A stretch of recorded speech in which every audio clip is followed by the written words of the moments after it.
Welcome back to MMA Unhinged, and joining us today is UFC Bantamweight Champion of the World, Raquel Pennington.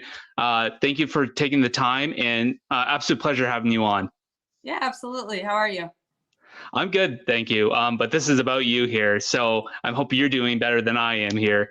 I just want to talk a little bit quickly first. I saw that recently you went to some kind of convention with Miranda Maverick. You were doing some meet and greet. How was that? It was awesome. Miranda's actually one of my training partners. So we went out there.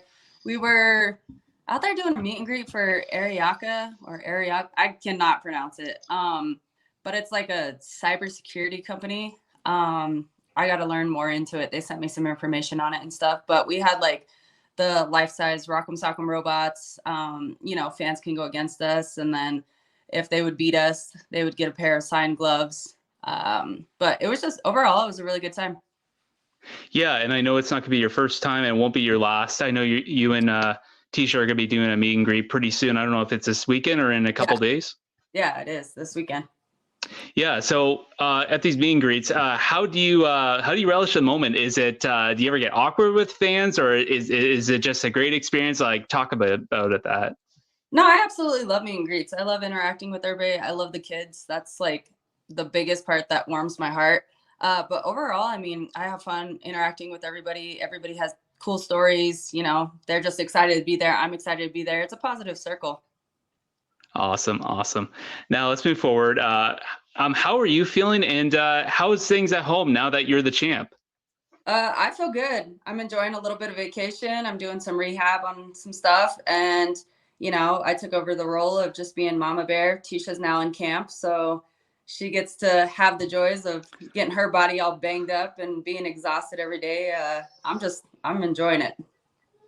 Yeah, and I wanted to ask about that real quick. So now that you have a family, are you and Tisha kind of trading off? Like, do you go into fight camp and then she's kind of playing mom, and then you're off, and then you're being mom, and then she's fighting? Like, how do you coordinate with that? So that's what's like naturally playing out. I think normally we try to like fight separate. It's kind of hard being in fight camp together. We fought on a few of the same cards, but usually it's either one of us taking a last minute fight. Pretty much me. Tisha already has a fight lined up, and then they'll call me last minute, and I jump on that card or whatever. But other than that, I mean, it's kind of easier to separate. So I fought for the world title in January. I went through that camp. This is our first time actually being moms in camp. So it was a different challenge. I don't know. It was just completely different. I mean, during my camp, I ended up having to move into one of the guest bedrooms to make sure I was getting proper recovery and stuff. And now, Tisha's in her camp. So she just moved into one of the guest bedrooms. And so far that dynamic's working. I think that's what we're going to have to do just to make sure, you can stay focused and you're getting proper rest and stuff. Cause the baby's perfect in every which way, except she does not know the essence of sleep yet. So. Yeah, and they never will, right? Yeah. In sleep. Oh, that's great. Well, that's great. I mean, finally, hopefully everything works out with that. And I guess I got to ask too, have you found a proper place to display your belt or hang up your belt yet? So it's actually sitting right next to me in the cover. Oh, okay. It's been sitting here since we got home, but I'm waiting I ordered a really nice display case. So I'm waiting for that to be custom made and come in. And once that comes in, then I'm going to hang it above the fireplace. Excellent. And, obviously Drake has won the belt the same night you did. On his social media, he got his like ruby plate for his belt like a month ago. When did you receive yours? Same thing, about a month ago. Okay, then UFC wastes no time on that. So it's actually pretty cool because, I learned something as far as becoming the champion. I never realized it, nor did Tisha. But that night they put the belt on my waist. So I have that belt. And then we went into the back. I was doing media obligations and whatnot. And they gave me another belt. And so I actually have two belts. And the one belt is one of them that goes in display and that you keep forever. The one that they put on my waist, that's where they sent the plaque for. So you switch out the plaque. But that's the one you carry back and forth to the fights when you're defending your title. So like any press conference that you do, you would actually bring the belt that you won. Yes. Yeah. So I I can have only a lot. imagine that would be tough if you had some opponent that was trying to do some mental warfare, like trying to pull a Conor McGregor, taking the belt off the table. I guess that would be very personal if that did happen. Yeah, I mean, I can see why they get a little offended when it comes to it, because at first it's like, all right, I mean, it's your belt, you're gonna get it back, and then the fight's gonna happen, so they're putting on the entertainment. But when they give you that plaque, it's a little bit more personalized, so it's like, hey, don't touch my shit. You know what I mean? Of course, of course. And do you like the concept of the legacy belt versus maybe the old UFC belts when you would just continue to keep winning more and more belts like Infinity Stones? Do what? Do you like the concept of the legacy belt where you just keep like one belt and you collect the rubies versus the old UFC belts where they would just keep handing you new belts and new belts every time you would defend a title? Yeah, I mean, I don't know. This is my time around, so this is my journey. And like I said, I didn't even know that you get two belts in the first place. So just kind of learning along the way. I was doing an interview yesterday and they did ask me a question as far as like the design of the belts. I think for me, like since this is my journey, I absolutely love this belt. The cool belts or the old belts were really cool as well. But I think they all represent something unique. At the end of the day, I mean, I achieved the ultimate goal and there's going to be representation of that. So either way works for me. Well, I know when the UFC did the card for the Mexicans, they did like I think Alexa Grasso may had like the belt. It was like custom made. Yeah. It might have been her, Yair Rodriguez. They did like the custom made on the belt part.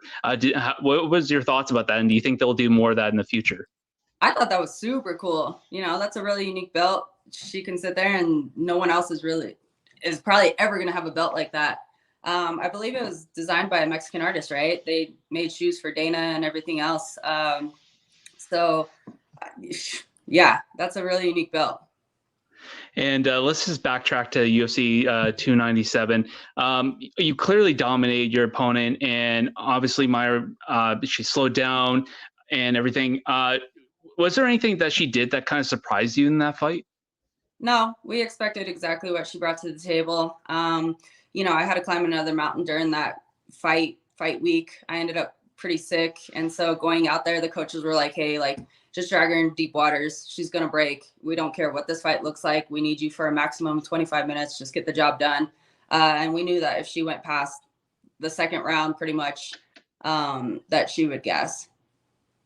Well, and it's no secret that you know what it's like to go to 5 rounds.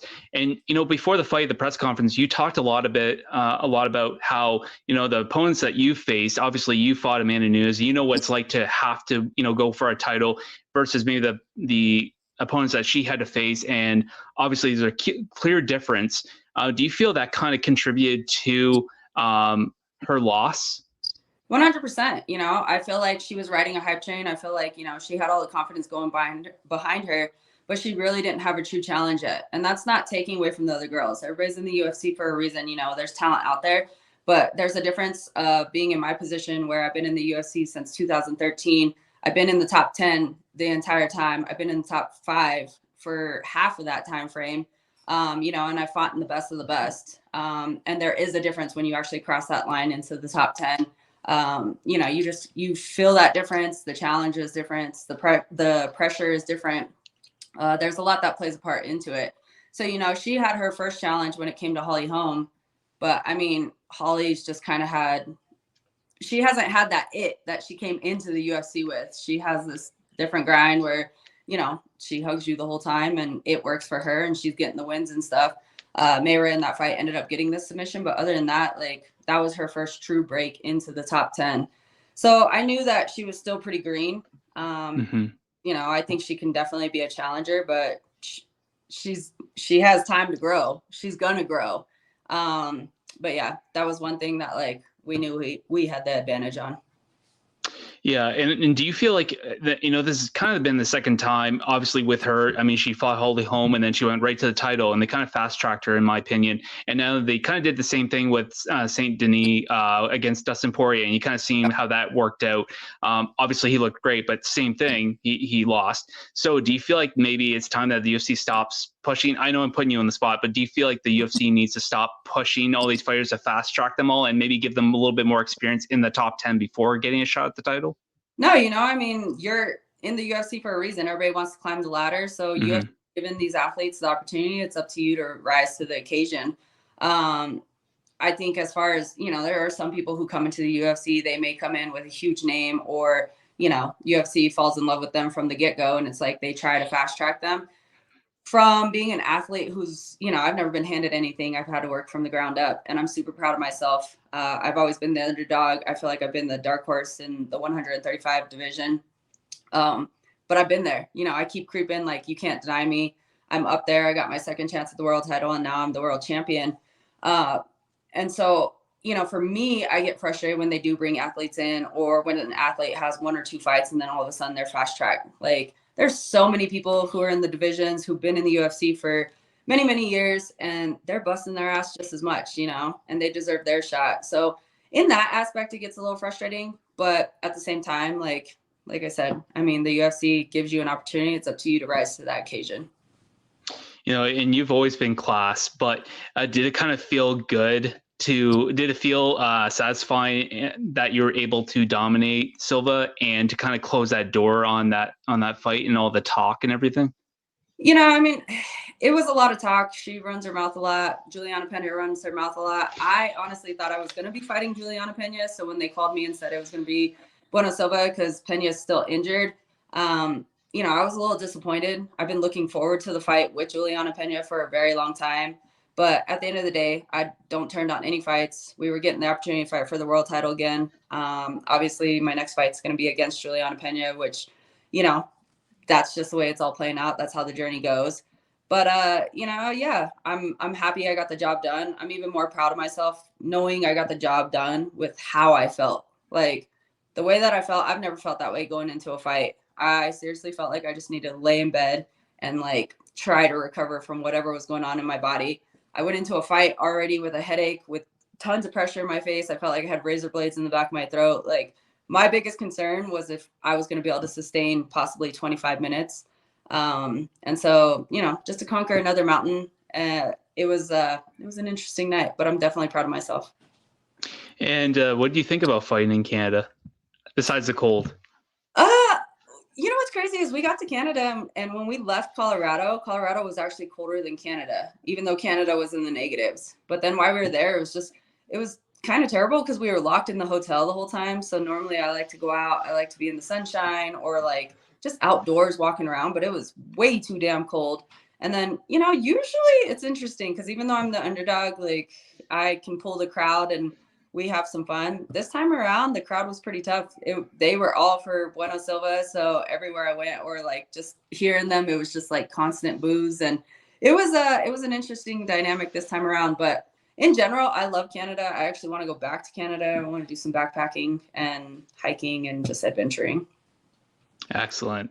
And speaking about after the fight, I know that Amanda Nunes was watching all the fights. Did she give you any like champion talk prior to the fight, or did she say anything after to you excuse me, after the fight? Yeah, so Amanda and I have known each other since Invicta. We've always just supported each other. We've always been friends in that aspect. Amanda and Nina are actually two of Tisha's best friends. So all throughout fight week, we've seen them. Before fight week, Amanda told me that she was coming to Canada. So it was really great seeing them. And then, before the fight, we didn't like talk too much about anything. It was just kind of like keeping my mind off things, hanging out with the babies, letting the babies interact. And then after the fight, she came back there. I was getting my shins taped up with some ice right before I was getting ready to do my photo shoot. And she was just like, she was staring at my legs. I was like, do you miss this? And she's like, nope, no, I don't. And so we were laughing and stuff. And she was like, I'm just super proud of you, Rocky. Like, you absolutely deserve this. You know that. She's like, I wouldn't want anybody to have the world title after me except you. And so, we shared our moment and everything. And then we've texted throughout the weeks after the fight and stuff. And so we've had a really great conversation. That's excellent. It's great to hear. And I think it's safe to say that she's retired. She's never coming back. I mean, that's Amanda's decision. I don't know. We have talked a little bit, and then she's done some media where she said the door's not fully closed, but she just doesn't know. So, she initially retired because her mom making some comments, her daughter, she was telling us how, Reagan was just saying that she was scared watching her and stuff. And as a parent, like that was really hard for Amanda. So she achieved so many great things. I mean, she's known as the GOAT for a reason. But at the same time, like she's a natural born fighter. It's in her. She's not, I mean, as we get up there, I'm 35. I think she's 35 or 36 now. Like she still has some years if she wants to come back. But I think the only way she would come back maybe is if I was to lose the belt and it was in the hands of somebody she doesn't really care for or something like that. Like just different things. But I mean, who knows? I feel like these days, everybody says they're going to retire. They retire for a little bit and then they decide that's not what they want. And they all eventually come back. I think it is difficult for a lot of these fighters because that's what they know and that's what they've done for so long. And it's hard to kind of know when to hang it up. And I think GSP said it best, and I believe it was him. He said it best. It's not the athlete isn't retiring from the sport. The sport is retiring the athlete. Correct. It's crazy because I remember when I first started the sport, I always said, I was like, I'm going to fight until about 30, 31. And that's it. Like I'm a female, I want a family and all this other stuff. And then I hit that time frame and it was like, no, like since 5 years old, all I've known is athletics. So Tisha and I talk about it a lot and we're just like, when are we going to know the time is right? But I'll tell you what, after hitting 33, like the best part is these days, sports medicine is so different. Recovery is so different. Like there's a little bit more longevity. Before you can hear about an athlete hitting 35 and it was like, wow, like they're old. They need to get out of here. Like the window is closing. But now I'm 35 and I actually feel like I'm in my prime. Things do feel a lot different. But with that being said, like there was a huge shift after 33 in my body. Takes a little bit longer to warm up, takes a little bit longer to recover. I definitely feel the injuries a lot different. So, I mean, it does play a part. And now I'm just at a point that it's like, okay, I achieved the ultimate goal, but what does that look like? And, I could say, okay, I'm going to be done by the time I'm 37. But if I have the idea of 3 more fights in mind, we'll just say, like, how long a fight camp actually takes by the time you actually get back in there and do all the things, before you know it, like time is going like this. So you just never really know. Like, I think there gets a point, like you said, I mean, eventually the sport will retire you. Your body's going to be worn out. You'll feel the different things. And for me too, like, I won the world title. I do want to defend it. I feel like to be a champion and to prove you're a champion for a reason, like you defend it a few times. And then on to the next chapter. I want longevity in life. I absolutely love MMA, but I also love my health. Before my fight career really took off, I was going to school. I wanted to be a doctor. So I have like this interesting balance throughout fighting and throughout camp. Cause we're getting hit in the head.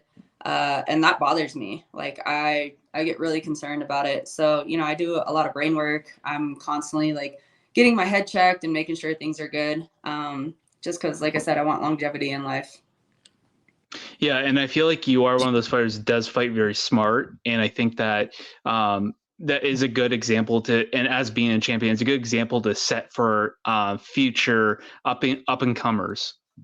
Yeah, I agree. A lot of people are just like, there's comments made all the time. There's criticism when it comes to us fighters and whatnot. But at the end of the day, I do what I need to for me. I get the job done.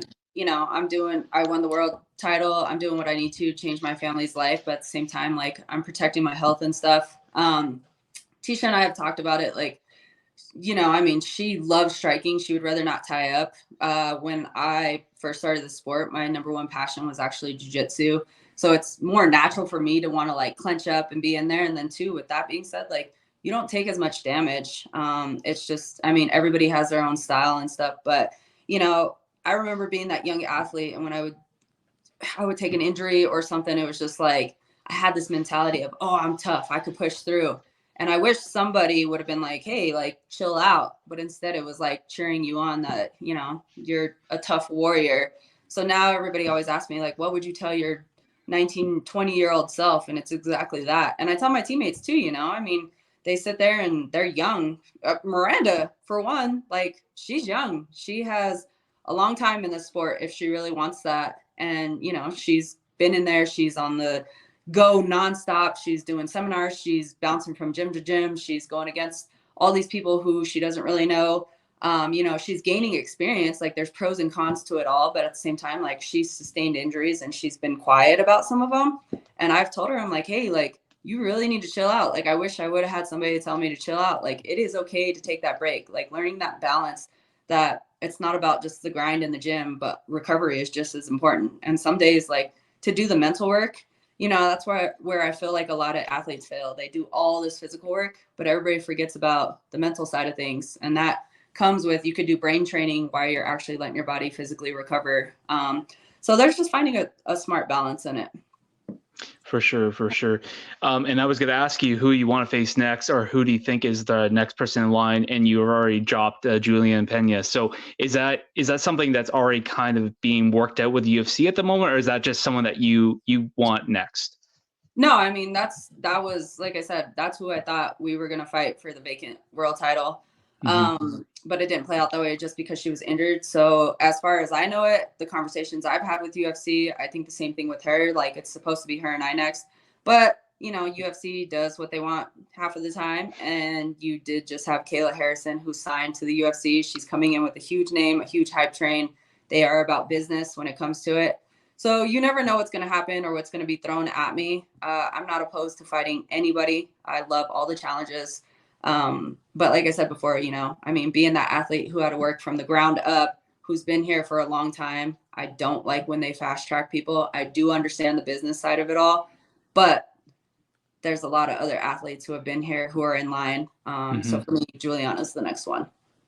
Well, and I think like as much as Kayla Harrison, again, you were saying as a marketing aspect, it would be great for the UFC and great for you. But I think for the fans, I would love to see you and Julia Pena go at it. I think you both being so tough, I think it'd be a great matchup. And I think the fans would win this one. And I feel like this would be a great matchup for both of you. So that being said, I think it's safe to say that this is going to be the next matchup, most likely. So, you know, you've talked about you've talked very much about her and what you'd like to do to her. So looking at a girl like Julia Pena, I mean, just the what she brings to the table, what is it? What is this fight going to do for you? And how do you kind of see a matchup with her going? You know, I'm excited. It's one of those ones that we have a storyline, you know, I mean, we were on the Ultimate Fighter together. We were teammates. You know, I think that Dana at the time expected us to be in the finale. I won fight of the season against Jessamine Duke. I ended up sustaining some crazy injuries. I broke my hand. I had a fractured forearm. I had stitches in my eye. So then my semifinal fight didn't go that way. You know, and now I feel like the stars are just aligning to where it's still on a big like the biggest platform, but now it's for the ultimate goal, the world title. Julianna's tough. You know, she's tough.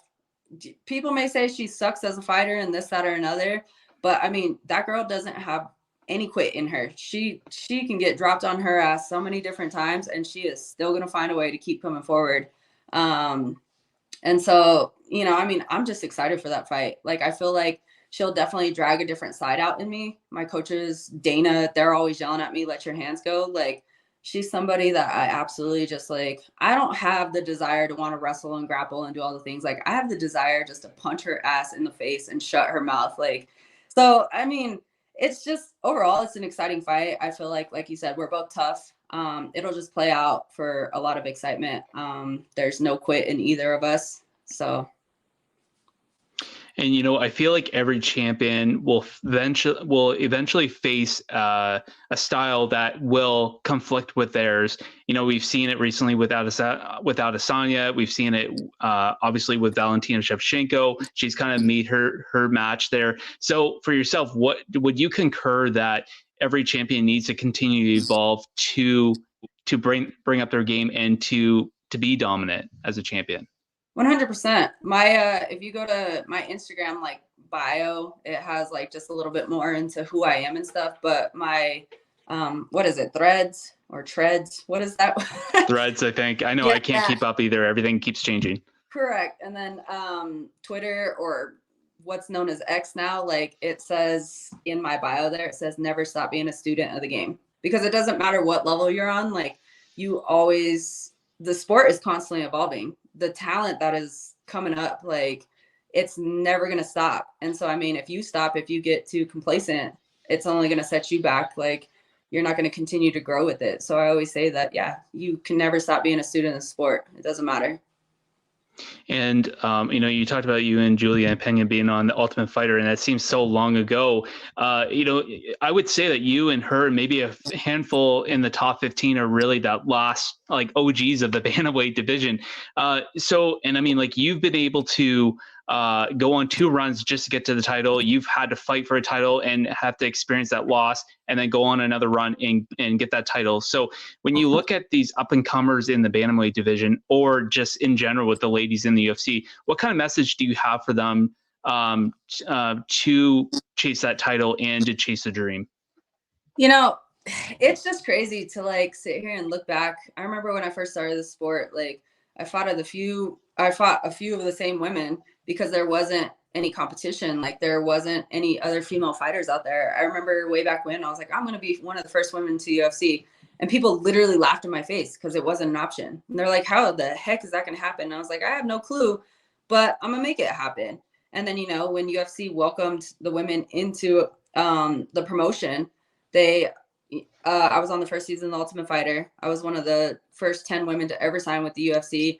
Like, it's just been a really cool journey. But now to look back, to even look at the younger generation, wow, you want to talk about talent? Some of these kids out there who are 5, 6, 7 years old, they're intense, man. They're scary. By the time they get to a point, 18 years old, 19 years old, like they're a different breed. They're going to be a different kind of beast. It's really exciting to see. It's really exciting to see how much the sport has truly evolved.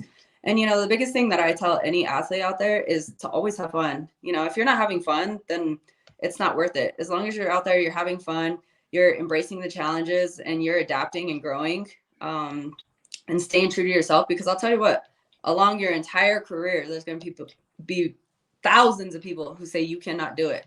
But if you believe it in here, you can absolutely do it. Absolutely.